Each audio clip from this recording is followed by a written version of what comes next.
Linear equation in two variable, we are going to learn this chapter. First पहले इसका intro समझते हैं क्या ये वेरिएबल का मतलब क्या होता है। तो आई थिंक सो सभी को पता होगा वेरिएबल क्या होता है। Variable A to Z, A to Z जितने भी अल्फाबेट्स होते हैं वो वेरिएबल्स कहलाते हैं आपके।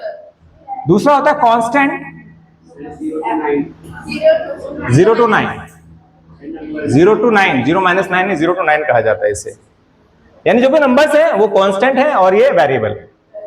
तो एक ऐसी मतलब एक ऐसी कंडीशन जिसमें आपके पास लेफ्ट हैंड साइड होगा और राइट हैंड साइड होगा और बीच में एक इज इक्वल टू का साइन होगा, उसे हम लोग इक्वेशन कहेंगे, बशर्ते वहां पे वेरिएबल और कांस्टेंट दोनों होने चाहिए।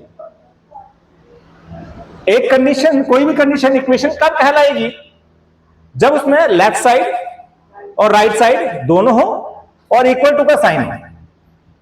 यानी कि x + 5 = 9। ये क्या आपका लेफ्ट हैंड साइड, ये क्या आपका राइट हैंड साइड, और ये क्या है इज इक्वल टू का साइन। तो all conditions are fulfilled here, सारी कंडीशंस पूरी हैं यहां पर। It means what is this, it is equation, it is equation.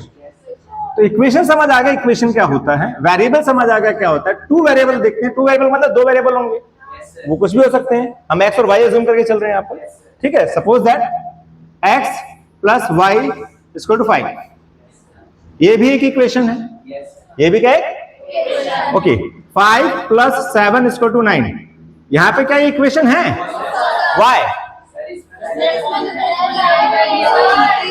क्या सही पकड़े हैं, यहां पर क्या है वेरिएबल नहीं है, बिल्कुल, इसलिए क्या है ये इक्वेशन नहीं है, ओके।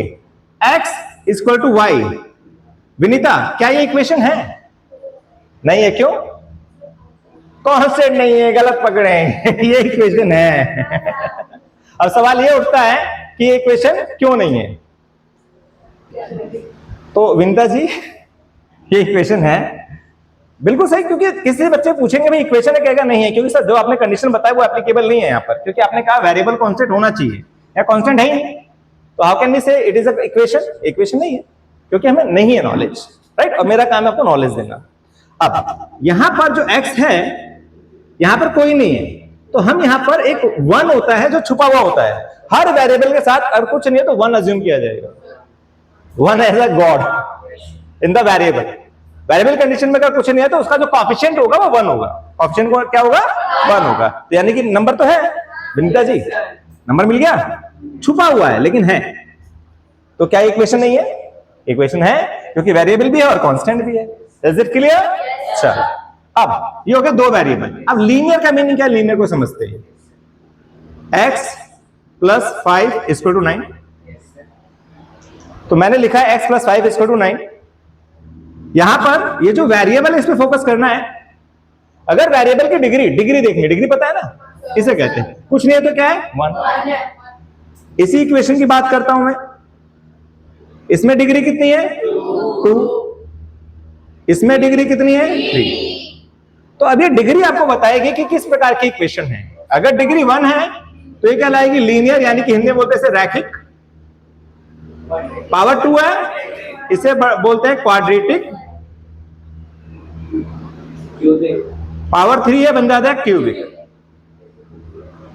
तो ये लीनियर इक्वेशन है, क्या ये राइट। लीनियर इक्वेशन में 1 वेरिएबल है, हमें पढ़ना 2 वेरिएबल का, तो इसका जो पैटर्न होगा, जो इसका पैटर्न है, इस लीनियर इक्वेशन 2 वेरिएबल का पैटर्न है ax + by + c = 0। That is the pattern of linear equation in 2 variable. जो हमारा चैप्टर है उसका पैटर्न ये है ax + by + c = 0।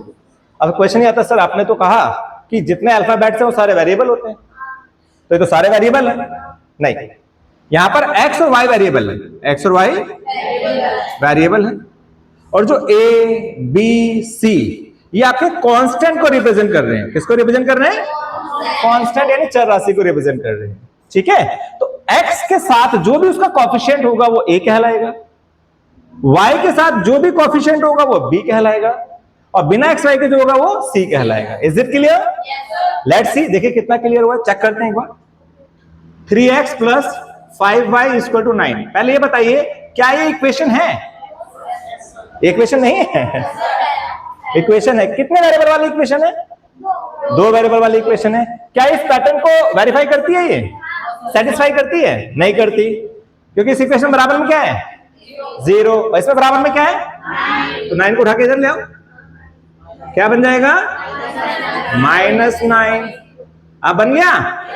चलो पैटर्न बन गया हमारा। टू वेरिएबल वाला एक लीनियर इक्वेशन बन गया हमारा। लीनियर कैसे पता लगा? क्योंकि वेरिएबल की पावर कितनी है? 1। वेरिएबल की पावर कितनी है? जो हमें ये बताती है कि क्या ये लीनियर इक्वेशन। अगर पावर 2 हो जाती तो, किसी की पावर 2 हो जाती तो क्वाड्रेटिक बन जाता है, पावर 3 हो जाती तो क्यूबिक बन जाता। तो इतना माइंड में क्लियर है? लीनियर क्या है, क्वाड्रेटिक क्या है, क्यूबिक क्या है, क्लियर है? आरती समझ आ रही है बातें? चलिए आरती बताइए ए क्या है इसमें? हाँ ए ए वेरिएबल नहीं है। इस इक्वेशन में हमें एबीसी छाटना है, ये एबीसी छाटना है। तो ए क्या है इसमें? 3। मैंने कहा बी क्या है इसमें? 5, राइट। हिमांशी सी क्या है? सी क्या है इसमें? 9। काफी बच्चे बोलते हैं 9, इस पर फोकस नहीं करते, ध्यान से फोकस नहीं करते हैं। माइनस का बहुत बड़ा रोल है। मोस्टली ये बच्चे नहीं, मोस्टली बच्चे गलती करते हैं, वो माइनस को इग्नोर करते हैं। अरे यार क्या है, माइनस ही तो है। उन्हें नहीं पता माइनस का खेल कितना बड़ा होता है। ठीक है, minus is a danger sign, तो उसे फोकस करना बहुत जरूरी है। तो C is -9, C is -9। Okay let's see, एक और देखते जरा। x - y + 8 = 0। क्या ये पैटर्न में है? बराबर 0 से पता लग गया पैटर्न में है, राइट। चलो अब चेक करते हैं। गोलू ए क्या है इसमें? 3 है। इनकी आंखों में मैग्नीफाइंग ग्लास लगा हुआ है इनको अलग से दिख रहा है कि भैया यहाँ A3 है। मैं तो इक्वेशन में कहीं 3 नहीं दिख रहा, इसको पता नहीं कहां से 3 दिख रहा है। x A नहीं होता है बेटा, यही समझाया जा रहा है। x के साथ जो होता है वो A। और अभी मैंने समझाया कि जब वेरिएबल में कुछ नहीं होता तो वहां पे कौन होता है? 1। तो A हुआ 1। बैठिए, B कितना होगा? आप बताइए। हाँ 1 होगा। ये मेरी बात ही नहीं समझ रहे हैं। -1। पता नहीं क्या यार, खा पी कर आया करो घर से यार। पता नहीं क्यों नहीं दिख रहा है, आंखों में प्रॉब्लम हो रही है क्या ना सबकी? एक को 3 दिख रहा है, एक को माइनस नहीं दिख रहा है। Check your eyes, okay, get check your eyes. C कितना है? 8। ये तो एबीसी छाटना था। कोई दिक्कत किसी को छाटने में? छाट लोगे सभी। अच्छा अब पैटर्न में लिखना कैसे होगा? सपोज दैट एक इक्वेशन ये लिख दी, x = y + 5। क्या पैटर्न के रूप में लिखा हुआ है? नहीं लिखा हुआ है। तो पहले क्या करेंगे? इसे पैटर्न के रूप में लिखेंगे, राइट। कैसे? x + y इधर क्या होगा? +5 आ गया पैटर्न में। चलो अब देखते हैं कैसे पता लग रहा है। अक्षरा a कितना है? b कितना है? -1। c कितना है? वेरी गुड, शाबाश। इस बच्ची को क्लियर हो गया, क्लियर हो गया। अच्छा एक पैटर्न और आता है इसके अंदर। क्या? जैसे हमें दे दिया x = 7। विनीता क्या ये इस फॉर्म में है? क्या हम लिख सकते हैं? हमारे पास इतनी पावर है कि हम इसको इस फॉर्म में लिख सकते हैं? नहीं, हमें कैसे पता सर, आपने तो समझाया ही नहीं है। सही बात है, समझाया नहीं तो कहां से होगा भाई, है ना। अब ये अलग सा ही क्वेश्चन आ गया यार, एक ही वेरिएबल है, उसको 2 वेरिएबल में कैसे चेंज करें? बड़ा मुश्किल सा सवाल आ गया नहीं। अच्छा आप बताएंगे, बताइए कैसे करेंगे?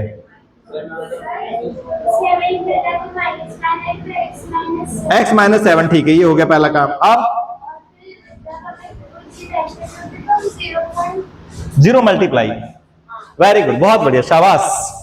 मुझे बहुत खुश हुआ आपका आंसर सुन के, ये आपको नॉलेज है। वेरी गुड, बिल्कुल सही आंसर दिया बच्ची ने। अगर कोई वेरिएबल नहीं है, अगर कोई वेरिएबल नहीं है तो आप क्या करेंगे? उस वेरिएबल को खुद लिखेंगे। कैसे? इस तरीके से। जैसे y नहीं है इसमें, तो y की जगह पर जाइए। y दूसरे नंबर पे आता है। y के साथ क्या लिखना है? 0 × y -7 = 0। जो वेरिएबल नहीं है उसी जगह पर 0 के साथ उसको लिख दीजिए। अब देखो 0 × y कितना होता है? 0। x + 0 क्या होगा? 0। कोई फर्क नहीं पड़ रहा है, इसीलिए क्योंकि इसका कोई फर्क नहीं पड़ा, लेकिन मुझे रिप्रेजेंट करना है। मुझे क्या करना है? रिप्रेजेंट करना है 2 वेरिएबल के रूप में। तो मैं ऐसे रिप्रेजेंट करूंगा, 0 × y 0 ही होता है, ठीक है। तो हम लिख सकते हैं इसको। अब a क्या हो गया? 1, b क्या हो गया? 0, c क्या हो गया? -7। Is it clear? चलिए अब हम लोग करते हैं स्टार्ट एक्सरसाइज, ठीक है। चलिए देखिए, तो ये है एक्सरसाइज 4.1 का पहला question. The cost of a notebook is twice the cost of a pen, write a linear equation in two variables to represent this statement. Question में कहा जा रहा है कि एक नोटबुक की कॉस्ट है और एक पेन की कॉस्ट है, दोनों में क्या रिलेशन है जी? नोटबुक का जो कॉस्ट है वो पेन के कॉस्ट का ट्वाइस है। मुझे इसे, मैं सिंपल कर सकता था इसे, लेकिन आगे इसने क्या बोला कि राइट अ लीनियर इक्वेशन, यहां पे लीनियर इक्वेशन की बात आ गई, इन टू वेरिएबल्स, यानी मुझे दो वेरिएबल चाहिए। ऑब्वियसली दो चीजें, क्या क्या दो चीजें, एक नोटबुक और एक पेन, तो दो चीजें तो दो वेरिएबल मिल जाएंगे मुझे। दोनों का कॉस्ट मुझे नहीं पता, और हमने सीखा जब किसी का कॉस्ट नहीं पता होता है तो हम उसे वेरिएबल अज्यूम कर लेते हैं। तो यहां क्या करेंगे, solution, let cost of notebook, notebook के कॉस्ट को हमने x रुपीज ले लिया, नोटबुक के कॉस्ट को x रुपीज ले लिया, and cost of pen, pen के कॉस्ट को ले लिया y रुपीज। अब क्वेश्चन क्या कहता है कि जो नोटबुक और पेन दोनों में क्या रिलेशन है, समझना है इसको, ये समझना बहुत जरूरी होता है। कह रहा है कि जो नोटबुक का कॉस्ट है वो पेन के कॉस्ट का डबल है ना। तो लोग कहते हैं भाई ये लो डबल कर दिया हमने, नोटबुक का कॉस्ट डबल है, कर दिया डबल। ये गलत, क्यों गलत है? आप इस साइन पे ध्यान दीजिए, ये साइन किसका है, इज इक्वल टू का। जब मैंने इसका कॉस्ट डबल कर दिया तो क्या ये इसके कॉस्ट के बराबर होगा, नहीं होगा, है ना। तो हम क्या करते हैं ऐसे केस में, हम क्या करते हैं, दोनों को बराबर करने के लिए उल्टा करते हैं। ये तो ऑलरेडी डबल है, आप इसको डबल कर दीजिए। अब इक्वेशन क्या हो गई, बराबर। अब बराबर, ये किसका कॉस्ट है, नोटबुक का, ये था पेन का, इसको डबल कर दूंगा तो ये नोटबुक के कॉस्ट के बराबर हो जाएगा।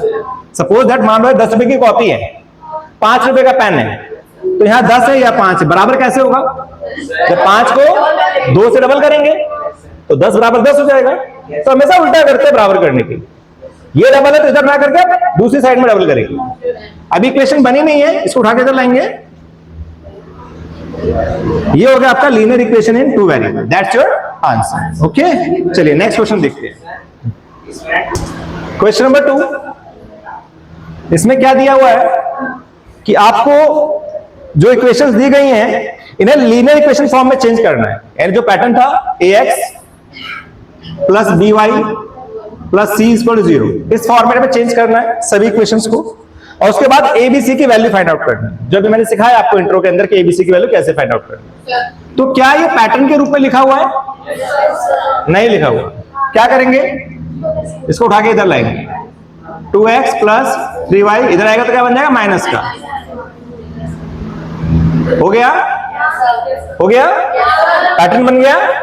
अब a कितना है, 2, b कितना है, 3, c कितना है, -9.35। Very good. तो यही हमें फाइंड आउट करना था कि पहले तो पैटर्न में चेंज करना था, फिर वैल्यू फाइंड आउट करनी थी। Is it clear? अगला क्वेश्चन क्या पैटर्न में है, ये नहीं है, क्या करेंगे, इसको उठा के इधर लाएंगे, x minus 3y equal to में 0। अब काफी बच्चों के माइंड में आएगा सर सी तो है ही नहीं, अगर नहीं है तो आप एक काम करिए, प्लस में 0 डाल दीजिए, लाइक दिस। डालते नहीं है, कॉमन सेंस होता है कि कुछ नहीं है तो 0 लेना, तो डाल दो, थोड़ा ऑड सा लग रहा है ना, हटा देते, नहीं है तो 0 ही होगा। x और y को लिखना कंपलसरी होती है, c लिखने की जरूरत नहीं है। तो a कितना आ गया, 1, b आ गया -3 और c 0। सेकंड पार्ट, ये पैटर्न में लिखा हुआ है ना, बराबर में 0 है, बाकी सब इधर है, ये पैटर्न में लिखा हुआ है, तो इसे पैटर्न में चेंज करने की जरूरत नहीं है, या सीधा abc फाइंड आउट करना है। a क्या आएगा, 1, a आएगा 1, b आएगा, y को नहीं देखना, y के साथ कौन है, -1 अपॉन में 5, तो b क्या बन गया, -1 अपॉन में 5, c क्या हो जाएगा, -5। थर्ड, क्या पैटर्न में लिखा हुआ ये, नहीं, तो इसे पैटर्न में बनाएंगे, इसको उठा के इधर लाएंगे, -2x प्लस 3y -6, प्लस आके इधर माइनस का हो गया। अब प्रत्यक्ष a कितना है यहां पर, -2, सार्थक b कितना है यहां पर, 3, इच्छा सी कितना है? आवाज नहीं आई। -6। Very good. ओके, क्या ये पैटर्न में लिखा हुआ है? मनिका, आप इसे पैटर्न में लिख सकती हो? इस क्वेश्चन में क्या लिखेंगे बताइए? बताइए। 2x -5 इधर क्या बन जाएगा? +5 इक्वल टू 0, राइट। अब यहां पर ABC क्या बनेगा? A क्या है? 2, B 5, C 0। हो गया। नेक्स्ट क्वेश्चन, क्या ये पैटर्न में है? नहीं है। आयत कैसे बनेगा ये पैटर्न में? पैटर्न में है? पैटर्न कैसे बनेगा इसका? बोलो बोलो, मैं लिखता हूं, बताइए क्या लिखूं? 3x plus 0 into y +2 equal to 0। Very good. सहमत है आप सभी? सही है, बिल्कुल ठीक, बिल्कुल ठीक है। अब A क्या हुआ यहां पर? 3, B क्या हुआ? 0, C क्या हुआ? 2। ओके, बर्थडे बॉय चेंज करो जरा इसे। तो बोलना सर यहाँ पे 0.x plus y -2 equal to 0। ये पैटर्न बन गया, राइट। अब ABC बताओ। A0 B1 C -2, right. Okay, जागृति, क्या आप इसको पैटर्न में चेंज कर सकती हो? जागृति, क्या आप इसे पैटर्न में चेंज कर सकती हो? बताइए क्या लिखूं मैं? 5 नहीं बेटा, पहले 2x लिखेंगे और इसको उठा के इधर ले जाएंगे -5 ना। अभी पैटर्न में तो बना नहीं, पैटर्न बनाने के लिए क्या करूंगा? C डालेंगे। y नहीं है, y डालेंगे। 0 इंटू y -5 इक्वल टू 0। तो A आ गया 2, B आ गया 0, C आ गया -5। तो ये था आपका 4.1 का question number 2। Now we start